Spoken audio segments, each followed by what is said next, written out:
안녕하세요. 윤석산이라고 합니다. 오늘은 두 가지 주제를 가지고 연결시켜서 말씀을 드리려고 합니다. 첫 번째는 동학이라는 이름이 어떻게 해서 붙게 되었는가 하는 문제를 좀 집중적으로 이야기하고, 이어서 동학이라는 그 가르침은 이 세상에 어떻게 나왔는가 하는 문제를 가지고 이야기를 하고자 합니다. 이 두 가지는 서로 상관관계를 맺고 있습니다만은 이 문제에 대해서 일반적으로 사람들이 너무 간단하게 생각하는 것 같아서 이 문제를 좀 세세히 짚어보는 그런 시간을 갖도록 하겠습니다. 동학의 경전에는 동경대전과 용담유사 이렇게 두 개가 있는데, 그 외에 해월신사법설이나 의암성사법설이 있습니다만은 이 동학의 경전하면은 이 두 가지를 들릅니다. 특히 동경대전은 모두 한문으로 되어 있고, 용담유사는 가사라는 한글 가사로 되어 있어요. 그래서 흔히 말하기를 이 한문으로 되어 있는 동경대전은 지식층이 공부를 하는 것이고, 용담유사는 안여자나 그 학식이 부족한 사람들이 공부하는 경전이다. 그렇게 이분화시켜서 이야기함이 일반입니다. 그러나 그 말씀도 어느 정도 맞습니다만은 거기에서 좀 더 세세하게 생각을 해본다면은 이 당시의 모든 교육 체계가 한문이라는 그러한 그 교재로 되어 있어요. 우리가 잘 알다시피 서당에서 공부를 하면은 무슨 천자문을 배우고 18사락을 배우고 대학을 배우고 논어를 배우고 그다음에 무슨 중용 배우고 맹자 배우고 중용 배우고 식경, 서경, 역경, 예기, 춘추 이렇게 모두 유학의 경전을 가지고 공부를 하는데, 다시 말씀드린다면은 체계적이고 어떤 그 철학적이고 논리적인 기술을 하기 위해서는 한문의 문장이 당시로서는 유용했습니다. 따라서 동학이라는 가르침을 수은 대신사께서 보다 체계적이고 논리적으로 기술하기 위해서는 한문을 빌려서 한문의 경전인 동경대전을 썼던 겁니다. 그 다음에 용담유사는 많은 사람들이 외우고 또 노래와 같이 부르는 그러한 그 한글 가사이기 때문에 이것을 직접 어떤 그 공부하는 데 사용할 수가 있었어요. 그러면 용담유사는 식자층에서는 공부 안 했느냐? 그렇지 않습니다. 그 도원기서라는 기록에 본다면은 당시에 식자층이었던 강수라는 훈장을 하던 사람인데, 그 사람도 흥비가에 대한 공부하는 것이 나와요. 그렇듯이 용담유사나 동경대전은 당시의 모든 식자층이나 식자층이 아닌 사람이나 동학의 교도들이 전부 공부를 하던 중요한 경전이었습니다. 그래서 다시 말씀드린다면 동경대전은 한문으로 된 보다 체계적이고 어떤 그 철학적인 그러한 논리를 펴기 위해서 쓰여진 경전이라면은 용담유사는 보다 직접적으로 몸으로 체득할 수 있는 그러한 그 경전으로서 쓰인 것이다. 이렇게 말씀을 드릴 수가 있겠습니다. 그럼 동학이라는 이름은 언제나 어디서 나오느냐? 동경대전이 여러 편이 있는데 그 중에 논학문이라는 글 속에 동학이라는 말이 처음 나옵니다. 그럼 논학문은 이 동학의 역사 속에서 본다면 어디서 써내냐면은 여기 이 화면에 나오듯이 이것은 남원에 있는 교룡산성인데, 교룡산성은 당시 남원성의 군사기지였습니다. 그 교룡산성 안에 있는, 이거는 이제 그때 교룡산성을 지키던 여러 별장들의 그런 공적비들이고, 이 선국사라는 절이 있는데 이것은 최근에 지은 절입니다. 규모가 아주 작게 보이지만 당시로서는 굉장히 큰 절인 것 같은데, 그 절에 딸려있는 말사에 하나 덕미람이라는 암자가 있었어요. 그 암자의 방을 한 칸 수원대인사께서 빌려서 있으면서 그 한겨울을 내셨습니다. 그러면서 여기에서 논학문을 쓰셨습니다. 이 남원으로 오시게 된 가장 큰 이유는 뭐냐? 관으로부터 지목을 받고 자꾸만 그 관이나 유생들이 사수를 편다고 지목을 하기 때문에 피해서 경상도 경주에서부터 남원, 이 전라도 남원까지로 와서 숨어 계시면서 이 산속에서 지으신 겁니다.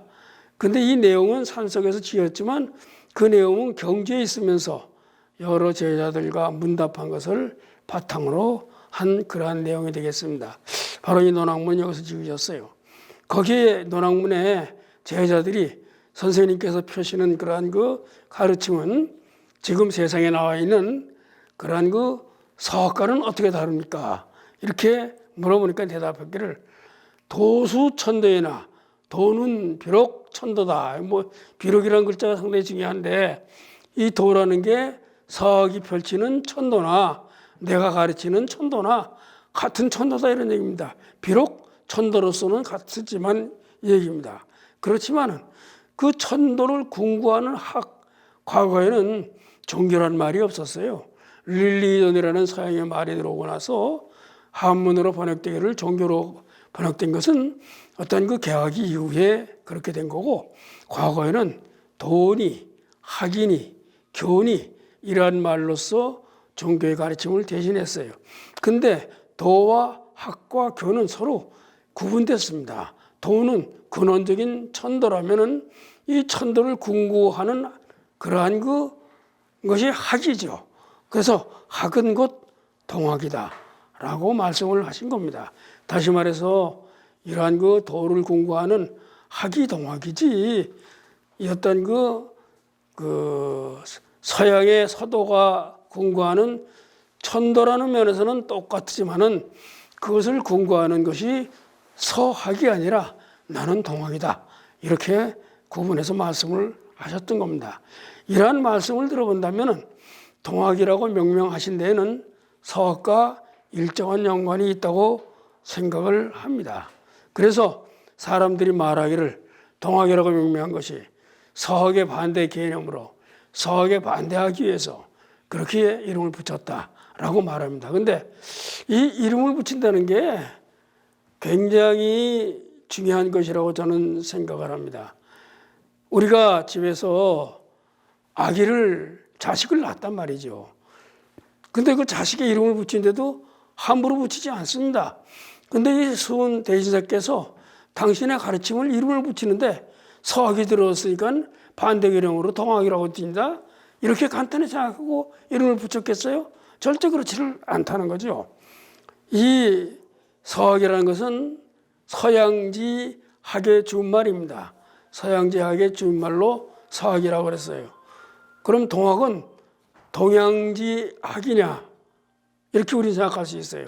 서양지 학의 반대면 동양지 학이겠죠. 그래서 지금 그 영어권에서 동학을 번역할 때에 이스턴 러닝이라고 그래요. 이스턴 러닝은 동양의 학이라는 뜻입니다. 그러니까 그 생각하듯이 서학의 반대로 동학을 생각해서 이스턴 러닝이라고 그렇게 번역을 하고 있습니다. 그러나 수은 선생께서는 제자들한테 뭐라 그랬냐면 나는 이 동방에서 태어났다. 생호동 이렇게 말씀했어요. 그런가 하면 나는 이 동방에서 그렇게 도를 받았다. 수호동 그랬어요. 이 동이란 동방이라는 말은 동양이라는 말이 아닙니다. 동방은 우리나라를 동방이라고 말하는 거예요. 즉 우리나라에서 태어나서 우리나라에서로부터 도를 받았다. 우리나라를 강조를 하고 계신 겁니다. 그래서 그러니 내가 어떻게 이것을 서학이라고 하겠느냐? 동학이라고 이름을 붙여야 된다. 이렇게 말씀을 하셨어요. 그런가 하면은 또 뭐라 그러면 이 생호동, 아까 말씀드린 동방에서 태어났고 이것은 단순히 태어난 것만을 말하는 것은 절대 아니고 또 수호동, 동방에서 받았다. 이 우리나라에서 받았다 하는 것도 이건 단순하게 우리나라에서 받았다라고 말씀한 것만은 결코 아니라고 보는 겁니다. 또 이러한 말씀에 이어서 대답하시기를 뭐라 그러면 공자는 노나라에서 태어나서 또 추땅에서 그 가르침을 크게 폈다. 그래서 공자의 가르침을 추로지풍, 유학을 추로지풍이라고 하죠. 추로지풍이라는 이름으로 온 세상에 지금 전해 내려오는데 이렇게 말씀하시면서 공자의 추로지풍과 추로지풍이라고 이름을 붙였던 것과 그 다음에 동학이라고 이름을 붙인 것에 대해서 비유해서 말씀을 하고 계십니다. 순대인사께서는 바로 동학이라는 이름을 내가 왜 붙이게 됐느냐 하는 것을 공자의 추로지풍과 비유를 해서 말씀드렸습니다. 이건 어떤 의미를 가졌는가? 우리는 이 부분이 논학문에 나오는 말인데 제자들하고 문답해서 나오는 말입니다. 동학이라고 내가 왜 이름을 붙였는가 하는 것을 이래서 길게 말씀하셨어요. 그런데 이 길게 말씀하는 것을 전부 사람들이 읽어보고 그냥 겉으로만 읽어보고 서학의 반대 개념으로 했다라고 말을 하니까 이게 문제라는 거죠. 결코 그럴 수가 없습니다. 그래서 이 추로지풍이라는 걸 우리가 검토해보면 이렇습니다. 공자께서 태어난 나라가 노나라입니다. 그 다음에 맹자가 태어난 땅이 추땅이라고 그럽니다. 이 추땅도 노나라에 속해 있는 땅입니다. 공자가 유학을 크게 일으켰어요. 그런데 공자께서 크게 유학을 일으키기 추로지풍이라고 하는데 공자께서 유학을 일으켰는데 공자의 학을 정자가 이었고 정자의 학을 자사가 이었고 자사의 학을 맹자가 이었어요. 그러면서 유학이 조금은 어떻게 했습니까? 중국에서 조금 위축되어 있었습니다. 이것을 맹자 때 와서 크게 다시 일으킵니다. 그렇기 때문에 노나라에서 일어나서 추땅에서 태어난 맹자가 크게 일으켰다 해서 추로지풍이라는, 풍이라는 것은 학풍이라는 말씀이죠. 이것은 바람이라는 뜻이 아니라 학풍이라는 얘기입니다. 추땅이 노땅에서 일어나서 추땅에서 크게 일어난 그러한 학문이라는 뜻에서 유학을 추로지풍이라고 말씀을 하고 있습니다. 즉 다시 말해서 공자에 의해서 크게 일어난 그것이 맹자에 의해서 크게 확장된 유학을 공자가 태어난 노나라를 가지고서 이어서 맹자가 태어난 추땅의 이름을 따서 추로지풍이라고 이름을 했습니다. 그래서 단순히 태어난 것만의 이름을 이것은 명명한 것은 결코 아니다라고 생각을 합니다. 즉 추나 추땅이나 노나라의 학풍을 이었다. 풍이라는 것은 학풍이니까 학풍을 이었다라고 보는 거죠. 즉 노나라는 어떤 나라냐? 우리가 이것을 따져봐야 됩니다. 이 노나라는 주나래 무왕이 그의 넷째 동생인 주공단에게 봉해진 나라입니다. 주나라는 아다시피 제후국입니다. 제후국이기 때문에 땅마다 이렇게 제후를 봉해줬는데 주공을 봉해줬어요. 주공은 어떤 분이냐 하면은 자신의 조카인 문왕을 도와서 주나라를 크게 일으킨 그러한 사람입니다. 그래서 이 노나라를 봉해주면서 노나라만큼은 제후의 예가 아닌 천자의 예로서 모든 예약을 지켜라 하는 것을 줬어요. 그러니까 이 노나라는 주공에 의해 가지고 예약이 크게 발전한 나라다. 그래서 이 노나라의 수도인 곡부라는 것이 주나라의 수도인 낙양인데 여기에 못지않은 굉장히 발달한 문화와 특히 예학과 문물이 발달된 그러한 곳이었습니다. 그래서 공자가 유학을 이룰 수 있는 그 바탕인 예학을 지녔던 거예요. 공자의 유학이라는 것이 궁극적으로 예학을 바탕으로 한 것이기 때문에 노나라의 학풍을 그대로 이어서 유학을 일으켰다는 것이죠. 그런 의미를 지니게 됩니다. 그런가 하면은 공자의 조상은 은나라 사람인데 은나라의 후손이 그 송나라의 왕실의 한 사람이었어요. 공자는.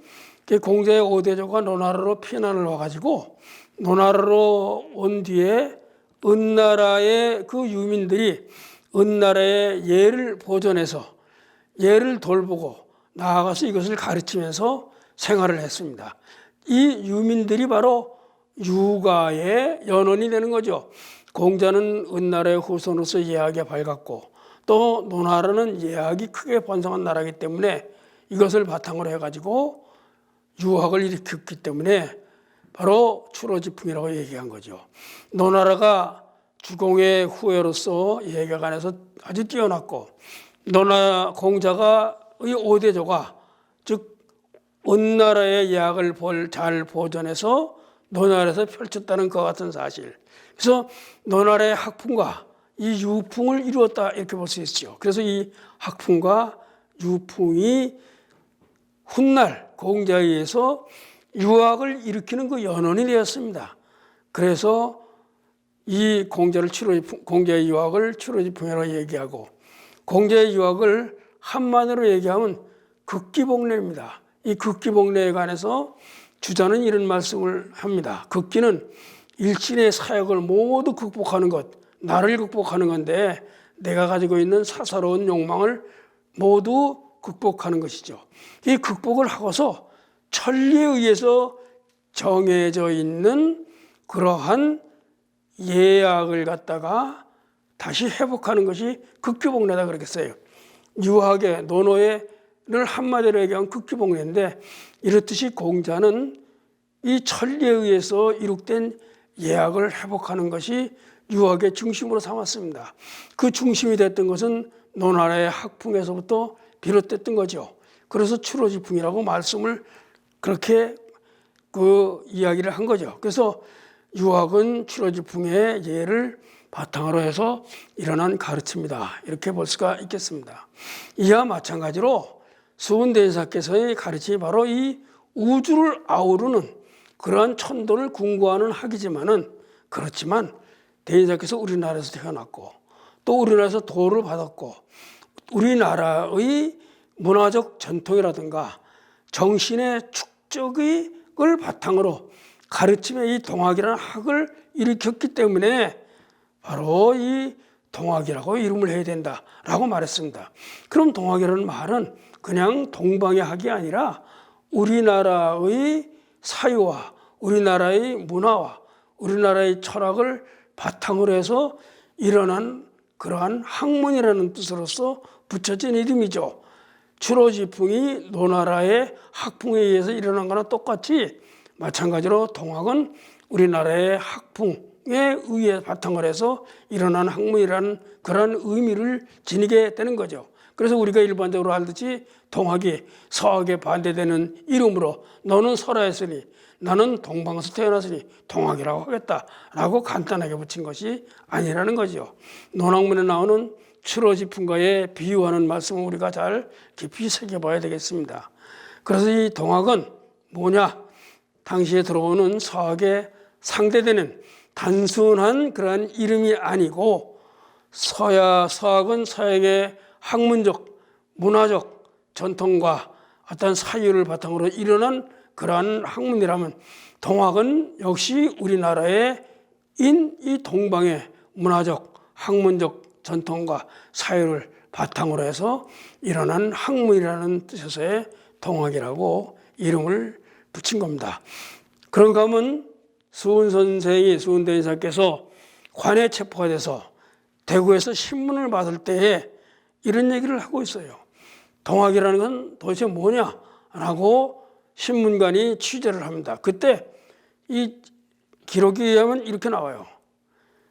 이 동학은 그 이름을 동국, 우리나라를 동국이라고 그러지 않았습니까? 동국의 그 뜻에서부터 취했다. 그 원문에 보면 명지왈 동학, 이름을 동학이라고 붙인 것은 지동국지의, 이건 대인사께서 취조받으면서 직접 하신 말씀이에요. 취조관회가. 그렇듯이 우리나라의 학문적, 문화적 전통과 그 바탕에서 이룩한 학이 동학이라는 말씀이지, 단순히 당시 서학이 들어오니까 그것에 상대해서 나는 동학이라고 이름을 붙이자라고 하지 않았다는 것을 우리는 논학문을 잘 살펴보면 이내 알 수가 있겠습니다. 그럼 동학은 어떻게 해서 창명이 되었는가 하는 것을 우리가 좀 더 살펴봐야 되겠습니다. 먼저 동학이 창명되기 그 이전에 을묘천서에 관한 이야기를 합니다. 이것은 서력으로 1855년인데 수은 선생님께서 15년, 10여 년 동안 천하를 떠돌아다니다가 아무것도 얻지 못했어요. 그래서 그 당시 살림이 어려우니까 사모님께서는 자손들을 데리고 처가 동네인 울산 성동이라는 곳에 가 계셨습니다. 그래서 사모님이 가 계신 울산 성동에 찾아가셨어요. 거기에서 가까운 여시바이코라는 곳에 움막 같은 것을 짓고 거기서 공부를 하셨습니다. 그러다가 어느 날 어느 이인이 찾아왔어요. 이인이 와서 내가 책을 하나 얻었는데 이 책은 세상 사람들이 잘 모른다. 근데 경주 최생원이라는 사람이 혹시 알 수 없으니 가봐라. 그래서 왔다. 혹시 선생님께서 이 책의 내용을 아시겠습니까? 그래서 수은 선생님께서 그 책을 들여다보니까 곧 알 것 같았어요. 그래서 내가 나한테 며칠의 말미를 주면은 이 내용을 내가 알아보겠다. 그러고서 갔다가 이 이인이 다시 왔어요. 그때 수은 선생님께서 말씀하시기를 이 책의 내용을 전부 알았다. 이것을 을묘천서라고 말하는데 이 울산 여시바의 꼴입니다. 아까 말씀드린 듯이 사모님의 친정 동네고 이 집이 1926년까지 있었다고 그래요. 수은 선생님의 집도와 초당의 집금인데 이것은 최근에 와서 복원을 한 것이 되겠습니다. 그래서 그때 그 이인이 수은 선생한테 책을 주면서 이 책은 진실로 선생님의 책입니다 하면서 절을 하고 물러나는데 섬도를 내려가기 전에 자취를 감추었다. 이런 기록이 나옵니다. 이걸 봐서 그 이인이 그냥 일반 사람이 아니라 정말 이인이고 꿈속에서 만나는 혹은 신비한 체험 속에서 만나는 사람임을 알 수 있었다. 그것을 천서라 그래요. 을면을 받았기 때문에 을묘천서다 이렇게 말씀을 합니다. 거기에는 이것도 역시 초당일 복원한 것이죠. 거기에는 하늘에 기도를 하라 하는 말씀이 나옵니다. 그러면 그 전에 수은 선생은 어떤 세상을 구할 도를 찾아서 바깥으로 돌아다녔어요. 당신의 바깥에서 새로운 도를 찾으려 했다면 을묘천서 이후는 바깥에서 그냥 찾을 것이 아니라 내 안에서부터 깨달음을 통해서 찾으라. 이러한 거기서부터 암시를 받은 거죠. 그래서 천성상 내원함이라든가 정멸골 같은 것을 찾아 들어가서 49일을 한정하고 기도를 하기 시작했습니다.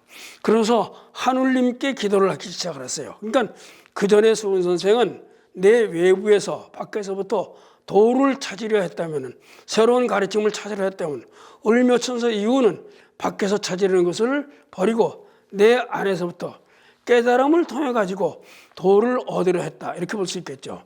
그런가 하면 수은 선생은 그 이전은 무신론자적인 입장에서 도를 구하려 했다면 을묘천서 이하는 유신론적인 입장에서 하늘님으로부터 도를 구하려고 했다.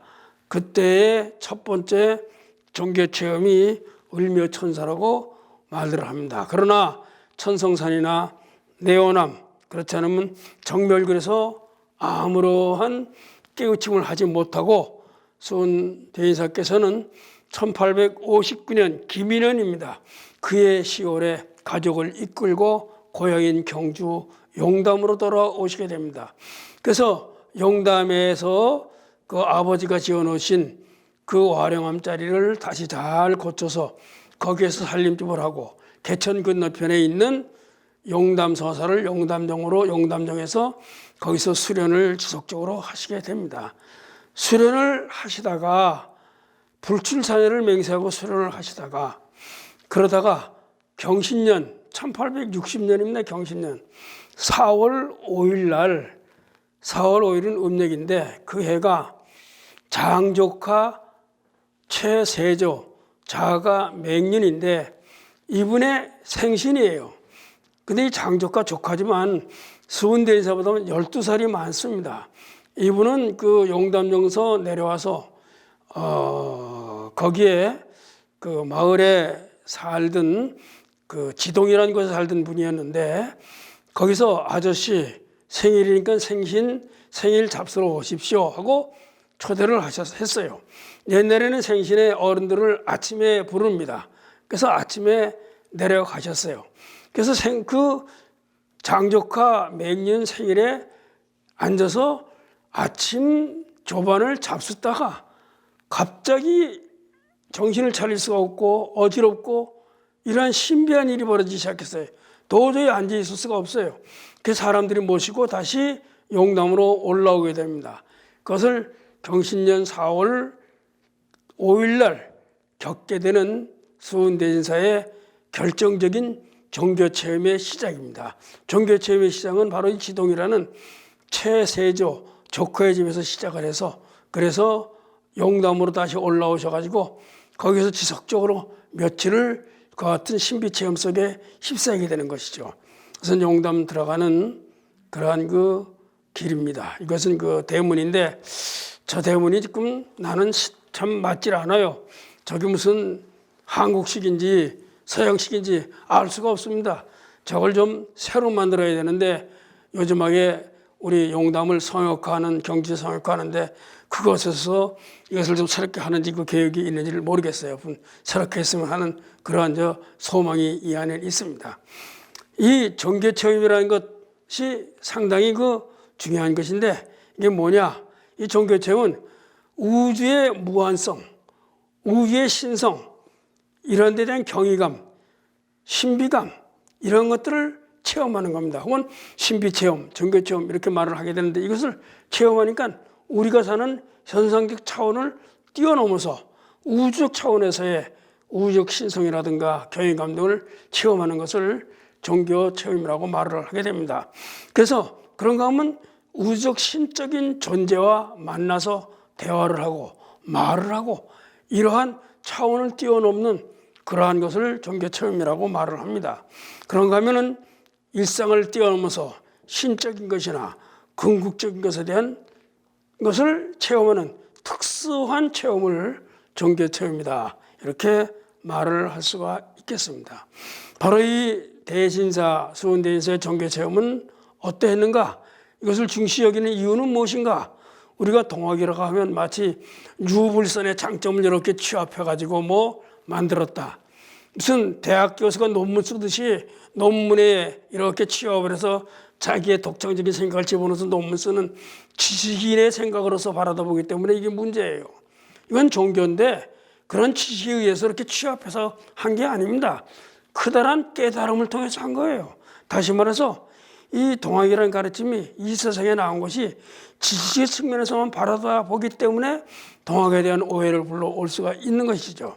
즉 수은대에서 체험한 특수한 종교 체험이 엄연히 있는데도 불구하고 이것을 중시 여기지 않고 있기 때문에 마치 유불선의 장점을 이렇게 취해가지고 지식적인 측면에서 만들어 놓은 것 같이 만든 것이 아니라 어떤 특수한 체험을 통해서 이 세상에 창명한 것을 우리는 새롭게 생각을 해야 동학이 창명된 것에 대한 궁극적인 것을 우리는 찾아낼 수가 있다고 저는 생각을 합니다. 이 대신사의 종교체험에 대해서 이 경전인 동경대전, 또 한글 가설에 된 용담유사, 그 전 동학의 역사책, 역사서는 도원기서라든가 천도교 창건서라든가 천도교회서라든가 천도교서라든가 본교 역사라든가 이런 수많은 역사책에도 다 나옵니다. 이렇게 나오는 것에 대해서 사람들이 관심을 갖지 않고 그것에 대해서 등한시하고 있기 때문에 사실은 그 중요성을 우리가 깨닫지 못하는 것이죠. 이렇듯 경전과 역사책에 나오는 그러한 수은대인사의 종교체험을 종합해서 본다면 이렇습니다.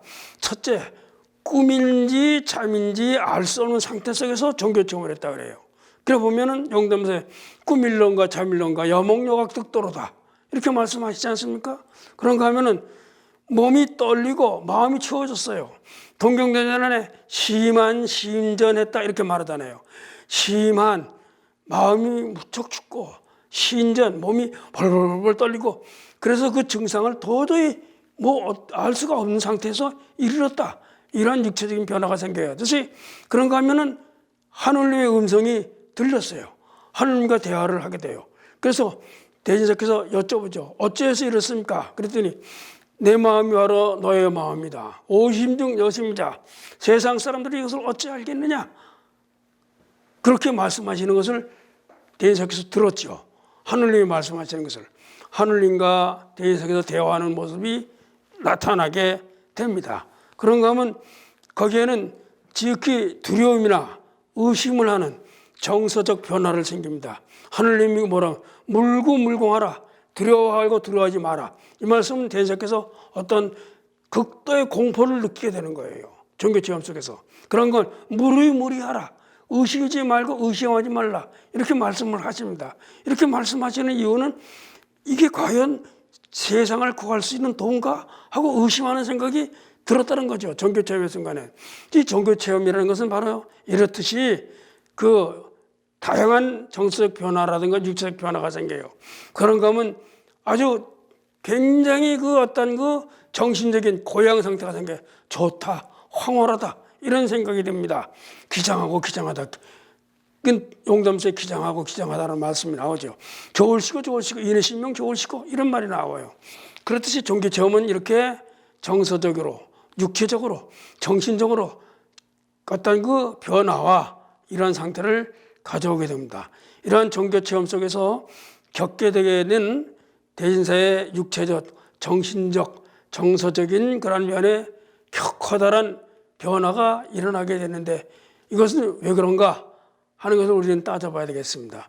바로 이와 같은 현상이 일어나는 이유는 무엇인가 생각해 보면 첫째, 이 몸이 떨리고 추웠다는 이 현상, 바로 이것은 무엇인가? 많은 사람들이 이것을 주술적인 무당, 무의 현상으로 보고 있습니다.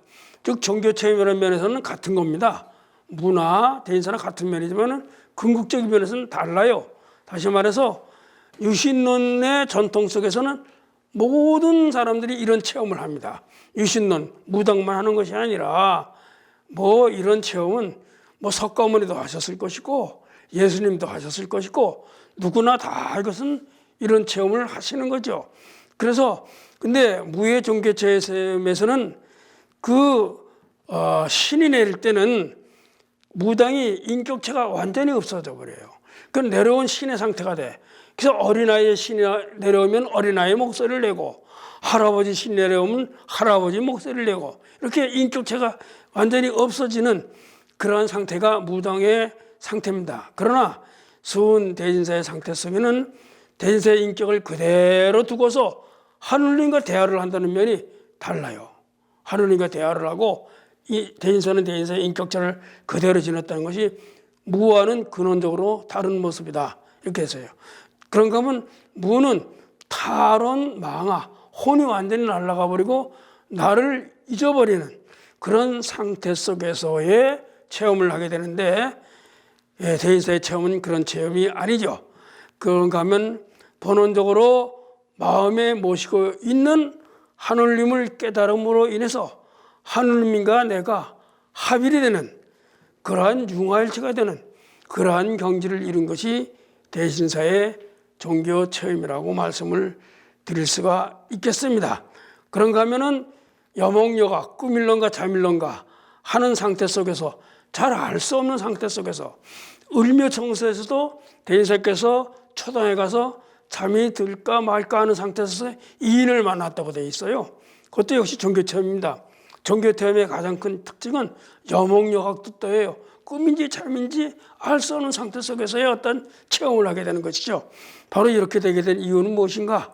이것은 종교체험의 가장 중요한 특징이 되는 황홀경 또는 표현하기 곤란한 심리적 상태를 나타내는 겁니다. 황홀하다거나 황홀하다는 말에 황홀이라는 뜻은 뭐냐면 황이라는 말은 빛이 밝아서 경계를 알 수 없는 거예요. 빛이 환하게 비쳐서 어디가 어딘지 알 수가 없는 경계를 알 수 없는 거. 홀이라는 것은 어두워서 경계를 알 수가 없는 게 홀입니다. 황홀이라는 말이라는 것은 경계가 어딘지 하늘과 땅의 경계가 어딘지 잘 모르는 그런 상태. 그래서 꿈인지 잠인지 알 수 없는 그런 상태 속에서의 체험을 하게 되는 그러한 의미가 되겠습니다. 그런가 하면은 바로 이 의심이 된다거나 또 두려운 생각이 든다거나 어떤 그 절대적 존재에 대한 외경감 이러한 것이 이러한 정석 변화가 일어나는 것은 왜 그런가? 이것은 종교 체험의 상태 속에서 지금과는 다른 전혀 차원이 다른 그러한 그 세계로 들어가기 때문에 그래요. 우리가 가보지 못한 그러한 세계로 우리가 들어가기 때문에 그 세계 속에서의 받게 되는 어떤 그 외경감 혹은 두려움, 의심 이런 것이 생기는 거예요. 이것은 절대적인 두려움이지 그냥 두려움이 아닙니다. 절대적인 두려움이 생기는 거예요. 그건 절대적인 외경감이 생기는 거죠. 이것은 우리가 일상에서 경험해보지 못한 그런 아주 깊은 그런 새로운 차원의 세계로 우리가 그 종교체험 상태에서 들어가기 때문에 그러한 정서적 변화를 하게 된다는 것이죠. 그 다음에 네 번째로 기장하다 하는 지극히 고양된 기쁨의 생각이 들어가는 이유는 무엇인가? 이것은 종교체험지에 겪게 되는 덧없는 환희의 고양 상태의 또 다른 모양입니다. 용담유사에 보면은 용담가라는 노래가 있어요. 용담사가 모두 8편으로 되어 있는데 그 용담가라는 게 있어요. 용담가의 첫물에 보면 수은대인사께서 울산에서부터 경주로 찾아올 때를 쓴 거예요. 찾아와서 보니까 이 구미산, 용담정에 있는 구미산의 산이 그 소나무, 잣나무는 우를 창창 그대로 있는데 까마귀 까치는 날아들면서 마치 비웃는 듯이 그렇게 뭐라고 그런다 이거야. 너는 세상을 구할 도를 갖다가 찾으러 10여 년 더 돌아다녔는데 아무것도 이루지 못하고 지금 빈몸으로 돌아오지 않느냐 라는 자괴감과 함께 마치 그 처절한 그 슬픔이나 이런 것이 담겨져 있는 것이 용담가입니다. 근데 용담가의 중간에 종교체험 하시는 게 나와요. 그러다가 그 마지막에 보면 끝에 가면 좋으시고 인해성경 좋으시고 이렇게 말해요. 다시 말해서 종교체험 상태 속에서 그 당시에 가졌던 그러한 그 위축되고 그러한 상태를 완전히 전환시켜서 덧없는 환희와 고향과 기쁨으로 바꿔놨습니다. 그것이 종교체험이 가지고 있는 또 하나의 특징이다. 이렇게 볼 수가 있어요. 이러한 것을 종교학자들이 연구한 보고서에 의하면 이렇습니다. 종교체험의 상태 속에서는 신비감이나 위화감, 호중 감정 등의 정서를 수반하고 있어요. 그래서 이 정서가 변화되는 그러한 것이 일어나는 것은 궁극적으로 인간이 가지고 있는 불완전한 의식이 완전함으로 가기 위한 충동에 의해서 이러한 것이 일어난다라고 어떤 그 종교학자들은 말을 하고 있습니다. 즉 불완전한 의식 이런 것이죠. 이것을 수은대신사의 입장에서 본다면 이랬어요. 불완전한 의식이 완전한 의식으로 가르는 그 충동이 일어나게 되는데 먼저 수은대신사께서는 현실적인 고통과 함께 얼마나 힘들어서 가난하고 또 재간의 아들을 태어나서 과거도 볼 수가 없고 이러한 그 현실적인 고통 속에서 그래도 이 어지러운 세상을 구하려는 제세의 의지가 아주 강했습니다. 이 제세의 의지가 현실적으로 이룩되지 못했으니까 불완전한 그러한 상태 속이죠. 바로 이러한 불완전한 상태 속에서 바로 이 하늘님과의 만나서 가르침을 받는다는 이 과정을 통해 가지고 그래서 세상을 구할 수 있다는 확신을 갖게 되는 거예요. 하늘님으로부터 도를 받고 이 도를 통해서 세상을 구할 수 있다는 확신을 가질 수 있는 완전한 상태로 바뀌는 거죠. 다시 말해서 세상을 구하고 싶지만은 이 구하고자 하는 확신이 있지 않았기 때문에 그럼으로써 생기는 불완전한 상태 속에서 하늘님을 만난다는 종교체험을 통해서 하늘님을 가르침을 통해서 세상을 구할 수 있다는 확신을 갖게 됨으로써 완전한 상태로 가게 되는 거죠.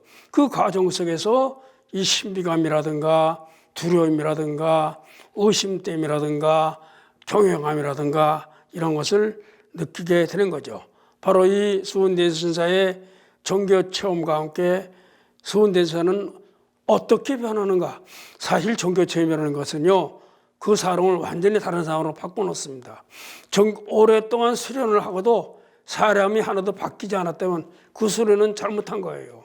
수련을 통해서 완전히 다른 사람으로 바뀌는 겁니다. 이 바뀔 수 있는 것이 수련의 가장 궁극적인 목적입니다. 말하자면은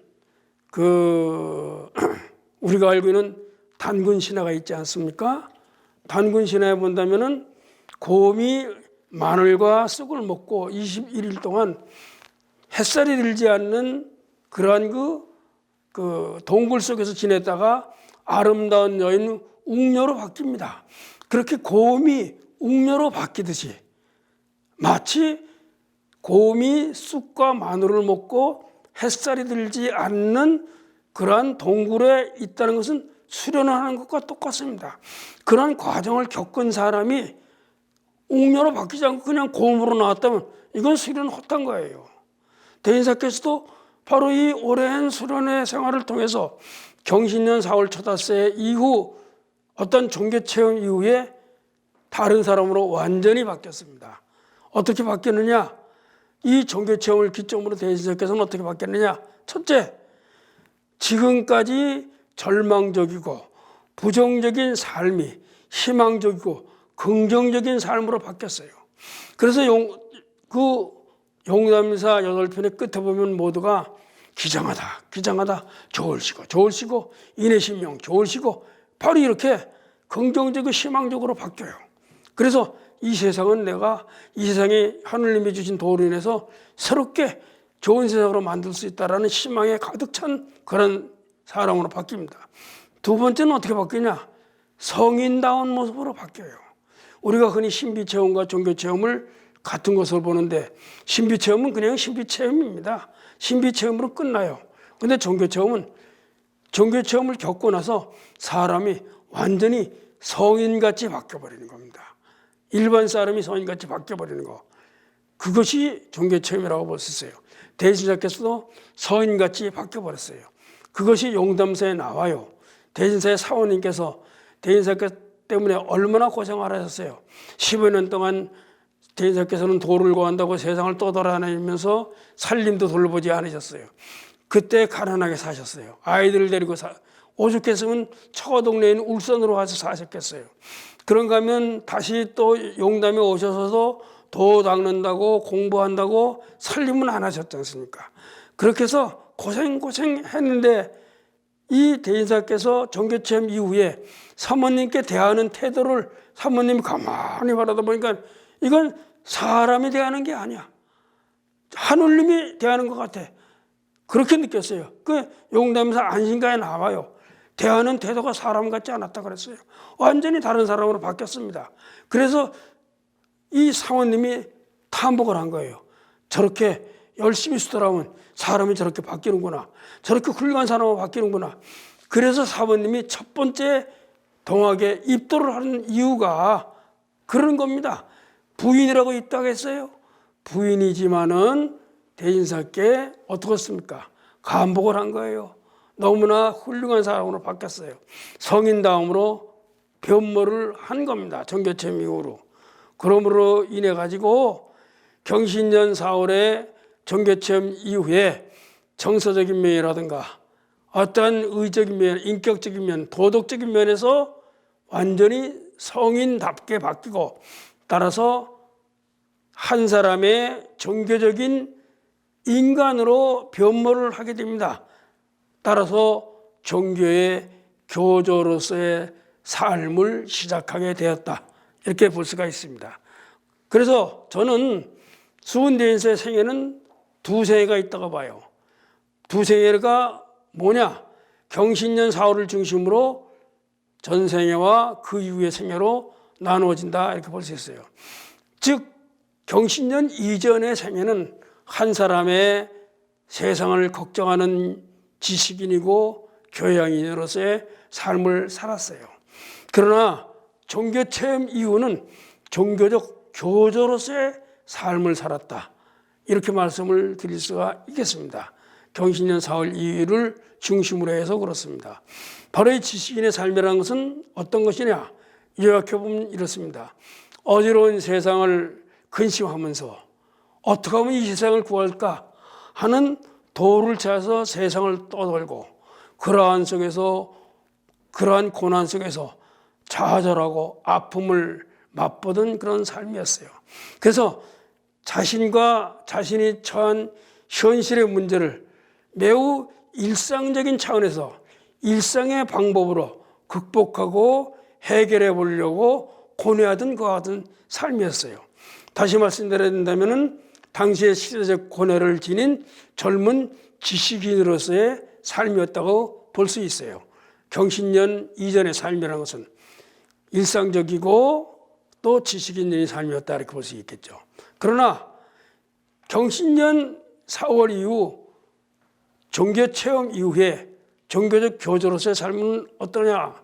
세상을 구할 도를 얻고 또 이를 펴는 기쁨과 환희, 그럼으로써 세상을 구할 수 있다는 내일의 희망으로 가득 찬 삶이고, 종교적인 경제에서 성의 차원에서, 그전에는 속의 차원에서 했다면 이후는 성의 차원에서 고뇌하고 문제를 해결하려는 종교적인 삶을 살게 됐죠.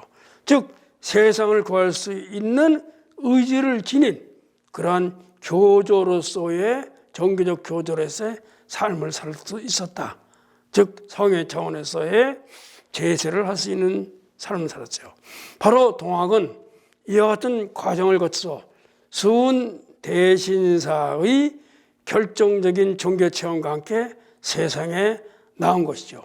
이 종교체험을 얘기 안 하고 나서는 동학의 핵심을 우리는 모르는 겁니다. 이 얘기를 안 해요. 자꾸만 유불선이 어떻고 유불선의 요소는 가졌지만 유불선의 장점을 이게 따가지고 만든 게 절대 아니라는 것이죠. 그런가 하면 동학이 바로 시작된 처음 날을, 모든 종교는 종교의 창시자가 태어난 날로 칩니다. 크리스마스도 예수님이 태어난 생신이고 석가모니 오신 날도 석가모니가 태어난 날입니다. 근데 이 천도교만큼은 태어난 날이 아니라 이 도를 깨달은 득도하신 경신년 4월 초다세를 하는 이유는 바로 여기 있어요.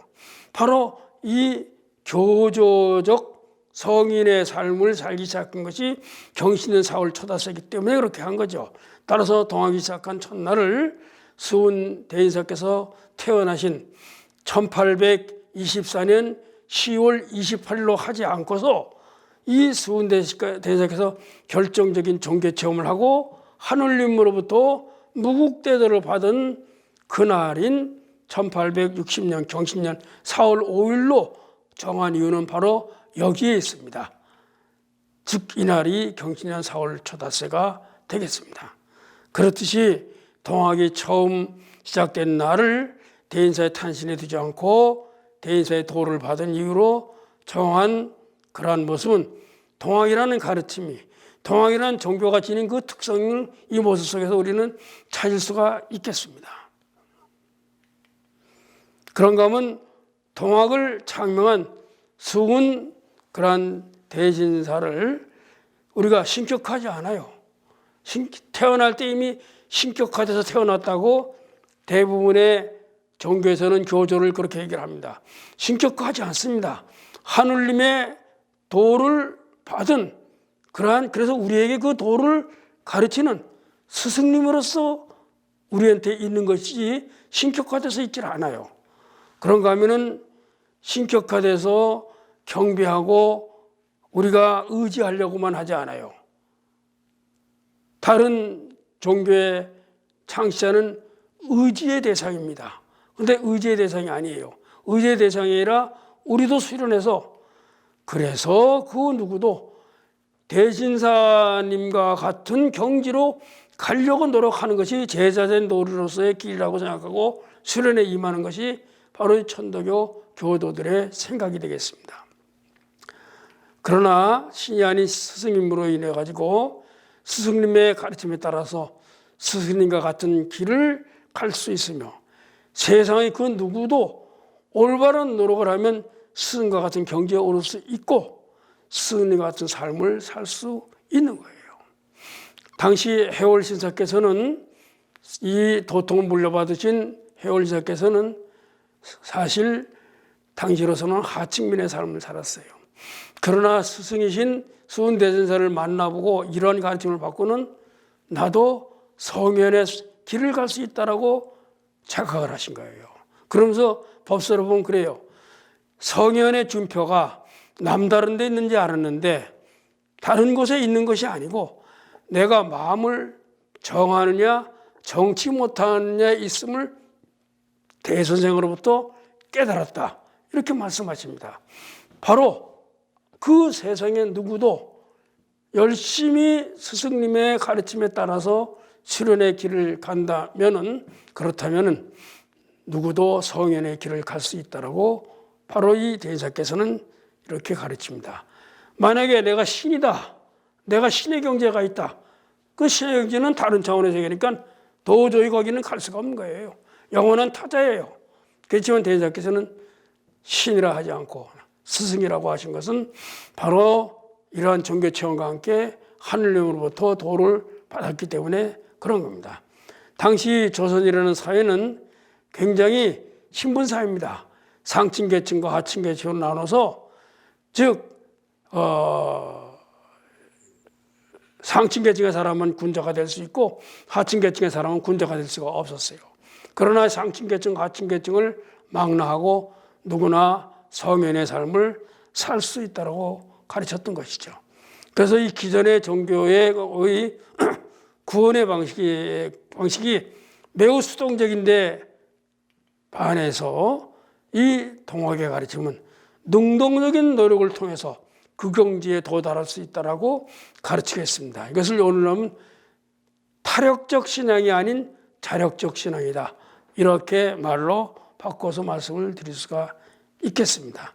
그래서 이러한 모습은 오늘의 흔히 그러죠. 금수저, 흑수저 그러는데, 금수저를 들고 나온 사람이나 흑수저를 들고 나온 사람이나 모두 그 노력 여하에 따라서 달라질 수 있는 성현의 길을 갈 수 있다는, 아까 해월신사의 예와 같이 그런 희망이 되겠습니다.